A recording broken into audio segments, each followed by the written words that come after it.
Ayat hari ini adalah Markus 7, ayat 24-30. Mari kita baca bersama. Lalu Yesus berangkat dari situ dan pergi ke daerah Tirus. Ia masuk ke sebuah rumah dan tidak mau bahwa ada orang yang mengetahuinya, tetapi kedatangannya tidak dapat dirahasiakan. Malah seorang ibu, yang anaknya perempuan kerasukan roh jahat, segera mendengar tentang dia, lalu datang dan tersungkur di depan kakinya. Perempuan itu seorang Yunani, bangsa Siro-Fenisia. Ia memohon kepada Yesus untuk mengusir setan itu dari anaknya. Lalu Yesus berkata kepadanya, "Biarlah anak-anak kenyang dahulu, sebab tidak patut mengambil roti yang disediakan bagi anak-anak dan melemparkannya kepada anjing." Tetapi perempuan itu menjawab, "Benar Tuhan, tetapi anjing yang di bawah meja juga makan remah-remah yang dijatuhkan anak-anak." Maka kata Yesus kepada perempuan itu, "Karena kata-katamu itu, pergilah sekarang, sebab setan itu sudah keluar dari anakmu." Perempuan itu pulang ke rumahnya, lalu didapatinya anak itu berbaring di tempat tidur, sedang setan itu sudah keluar. Amin. Menurut Anda, apa penghalang terbesar yang menghalangi anugerah Tuhan datang dalam hidup kita?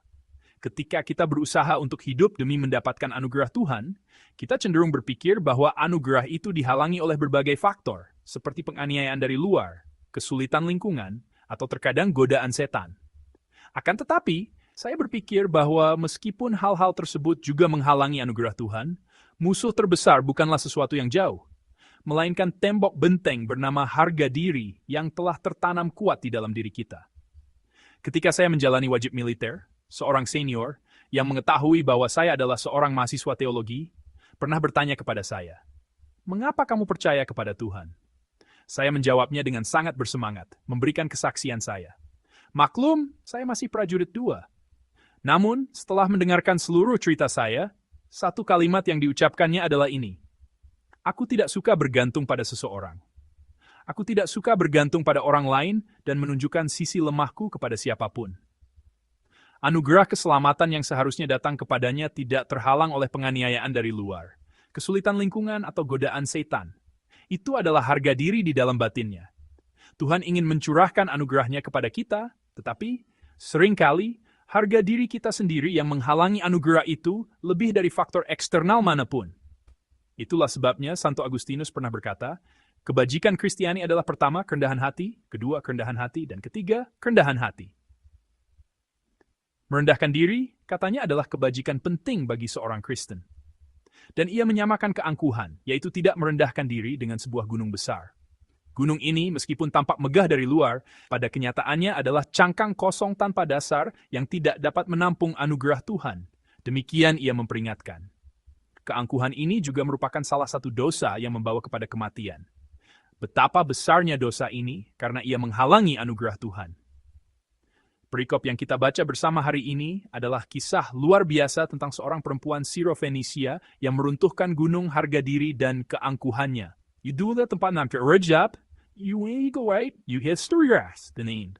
Latar belakang perikop hari ini adalah daerah Tirus, yang pada waktu itu merupakan pusat kebudayaan pagan dan penyembahan berhala kepada Baal dan Asitoret.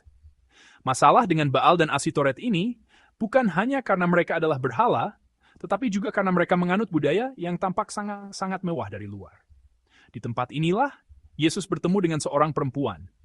Alkitab memperkenalkannya sebagai seorang Yunani dan dari bangsa Siro-Fenisia. Ini berarti bukan hanya bahwa ia adalah seorang bukan Yahudi, tetapi juga seorang intelektual yang menerima pendidikan Helenistik, yang merupakan budaya dominan pada masa itu. Selain itu, sebutan bangsa Siro-Fenisia menyiratkan bahwa ia hidup dalam penyembahan berhala dan merupakan seorang perempuan dari kelas kaya dalam budaya yang gemerlap. Namun, ia memiliki satu masalah yang sangat serius yang tidak dapat diselesaikan oleh pengetahuan maupun kekayaan. Itulah masalah putrinya. Penderitaan putrinya yang kerasukan roh jahat dan tertindas oleh kekuatan rohani sehingga tidak bisa hidup normal adalah masalah terbesarnya. Jadi, perempuan itu, setelah mendengar kabar tentang Yesus, datang dan tersungkur di hadapannya. Ungkapan tersungkur yang muncul di akhir ayat 25 tidak hanya menggambarkan tindakan fisik bersujud, tetapi jika kita menelaah makna aslinya, itu mengandung sikap penyerahan mutlak dan penyembahan. Benar, apa gunanya uang, apa gunanya harta, dan apa gunanya kedudukan sosial ketika putrinya menderita?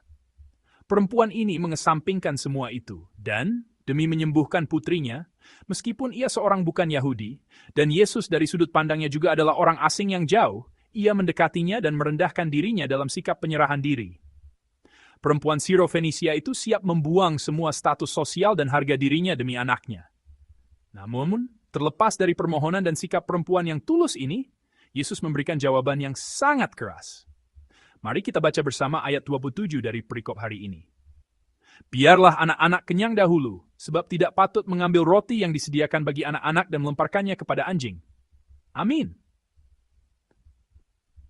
Penggunaan ungkapan anjing di sini adalah sebuah penghinaan yang digunakan oleh orang Yahudi pada waktu itu untuk merendahkan orang bukan Yahudi. Mereka akan berkata, bangsa seperti anjing, orang-orang seperti binatang. Namun, kita perlu memikirkan kata asli untuk anjing yang digunakan oleh Tuhan di sini. Pada masa itu, ada dua kata dalam bahasa aslinya untuk anjing. Ada kata kuon, yang berarti anjing liar yang ganas di jalanan, dan kunarion, yang berarti anak anjing atau anjing peliharaan yang dipelihara di rumah. Manakah dari kedua kata ini yang digunakan dalam perikop hari ini? Kata kedua, kunarion, yang digunakan. Bukan anjing dalam arti anjing liar yang hidup liar di ladang atau binatang, tetapi anak anjing yang dirawat di rumah. Itulah makna dari kata yang diucapkan Yesus. Oleh karena itu, jika kita melihat makna aslinya atau beberapa terjemahan modern, kata anjing ini sebenarnya berarti anjing kecil atau anjing peliharaan. Tentu saja, menyebut seseorang sebagai anjing, entah itu anjing liar atau anjing peliharaan, akan menjadi penghinaan dan merendahkan orang tersebut. Dan dalam mengungkapkan jarak orang bukan Yahudi dari kuasa keselamatan dan penyembuhan Tuhan, tidak akan ada banyak perbedaan antara anjing peliharaan dan anjing liar. Akan tetapi, fakta bahwa Yesus secara spesifik menggunakan kunarion di antara kuon dan kunarion, menunjukkan bahwa ada maksud tertentu. Mungkin Yesus, meskipun perempuan itu bukan Yahudi, memiliki rencana untuk menguji imannya, mengundangnya ke tempat kerendahan hati yang lebih dalam, dan membuatnya mengalami mukjizat yang luar biasa ini. Namun, tidak peduli seberapa putus asa pun, bagaimana perasaan Anda jika dihina seperti ini? Beraninya dia memperlakukanku seperti ini? Apakah aku tidak punya uang? Apakah aku tidak punya status sosial? Bukankah Anda akan marah seperti itu? Sekalipun mendesak dan putus asa, apakah Anda akan memiliki keinginan untuk menerima bantuan dari orang yang menyebut Anda anjing di depan muka Anda? Perasaan seperti itulah harga diri yang ada di dalam diri kita. Perempuan ini bisa saja meninggalkan tempat itu setelah mendengar kata-kata seperti itu. Ia bisa saja berpikir, sia-sia aku datang. Aku hanya sakit hati, mari kita pulang. Namun, Alkitab tidak mengatakan demikian. Meskipun mendengar kata-kata itu, perempuan itu merendahkan harga dirinya dan menunjukkan kasihnya kepada putrinya serta kepercayaannya kepada Yesus dengan lebih besar. Jadi, setelah mendengar kata-kata Yesus, ia mengakuinya dan berkata seperti ini. Inilah ayat 28 dari perikop hari ini. Mari kita baca bersama.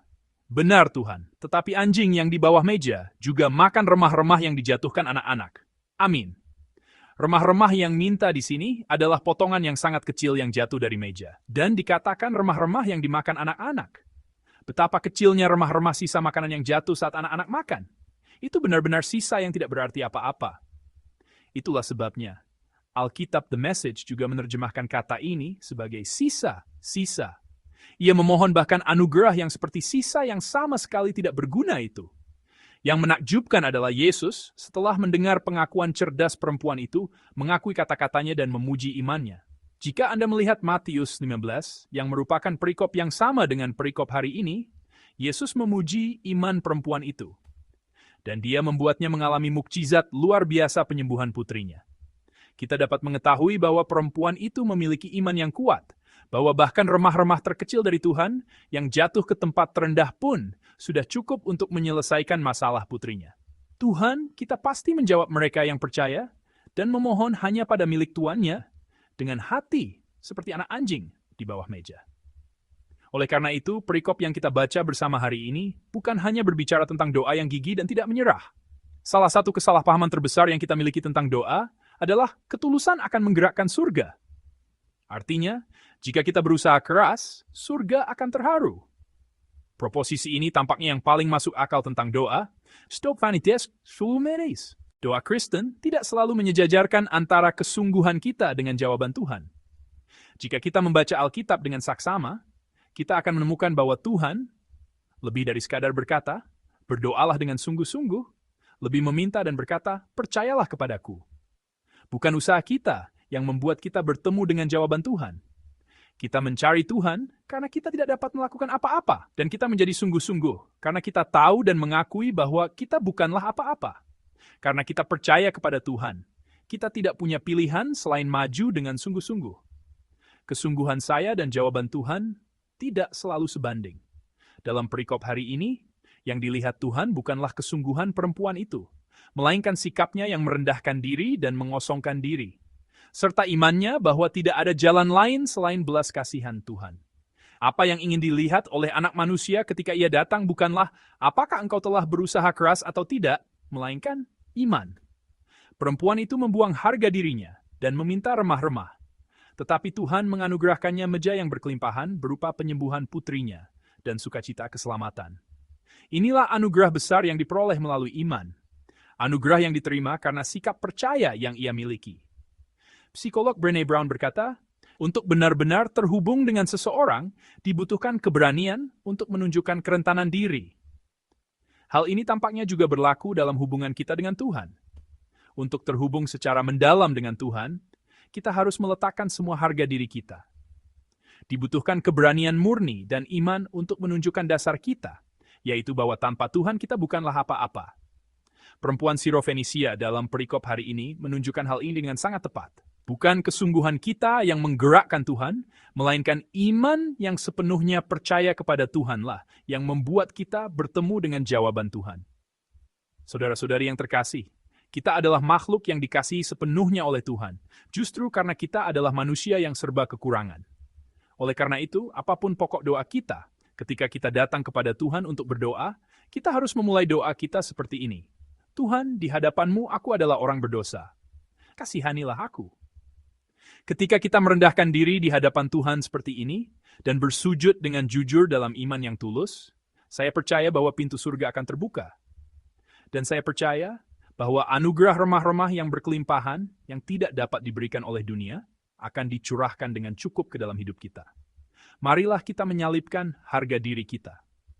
Saya sungguh-sungguh berharap agar iman yang rendah hati dari perempuan Sirofenisia, yang hanya mengharapkan belas kasihan Tuhan, menjadi milik kita semua. Ketika kita merendahkan diri, Tuhan akan meninggikan kita. Dan saya percaya Dia akan mengisi hati kita yang kosong dengan kasih-Nya yang tak terbatas.